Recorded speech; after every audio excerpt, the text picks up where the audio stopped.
Sir, આજે તમે સુરો ડેમની મુલાકાત લીધી છે અને આટલા બધા યુવાનો સાથે શું કહેવા માગો છો?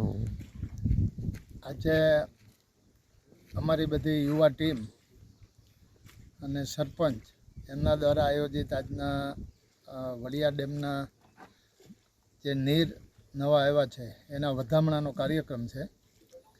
અને આ ટીમ અને ગામના આગેવાનો અને સંતો દ્વારા આજે વધામણાનો કાર્યક્રમ છે. આપ સૌ જાણો છો કે 15 ઓગસ્ટ અને જન્માષ્ટમીનો તહેવાર ગયા પછી 17 તારીખે મઘા નક્ષત્ર બેઠું. ગઈકાલે જ આમાં નવા નીરની આવક થઈ છે. મઘા નક્ષત્ર દરમિયાન સૂર્યનું પરિભ્રમણ ખૂબ મહત્ત્વનું હોય છે. આ પાણી ગંગા સમાન હોય છે અને આ પાણીથી ખેતીની અંદર એમ કે સોનું પાકે એવો આ વરસાદ છે. અને જેમ કોઈ બાળક હોય એને એની માતા ખવડાવે અને એને સંતોષ થાય, એવી જ રીતે ધરતીને પણ આ મઘા નક્ષત્રની અંદર જે પાણી આવે છે, વરસાદ આવે છે, એને લીધે ધરતીને પણ સંતોષ થાય. આ પાણી સંગ્રહ કરો તો આખું વરસ આ પાણીનો સંગ્રહ થઈ શકે એમ છે.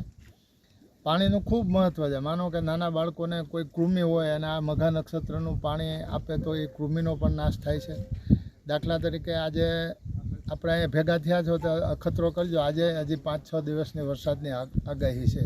17થી 29 લગી મઘા નક્ષત્ર રહેવાનું. તમે ખાલી એને આ પાણીની ખીચડી બનાવીને જોજો. આંખોના દર્દમાં પણ આ પાણીના ટીપાં આંજવાથી ફાયદો થાય છે. એટલે મઘા નક્ષત્રનું પાણી વડિયા ડેમની અંદર આવ્યું છે અને કાલે જ સારો વરસાદ પડ્યો. 3 દિવસ પહેલાં પણ સારો વરસાદ પડ્યો. ત્યારે બધા આગેવાનો, ખેડૂતો ખૂબ ખુશી અને આનંદમાં છે. ત્યારે આજે વડિયાની અંદર આ ડેમમાં જે નીરના વધામણા અને પૂજનનો કાર્યક્રમ તમામ ગામ લોકો દ્વારા રાખેલ છે.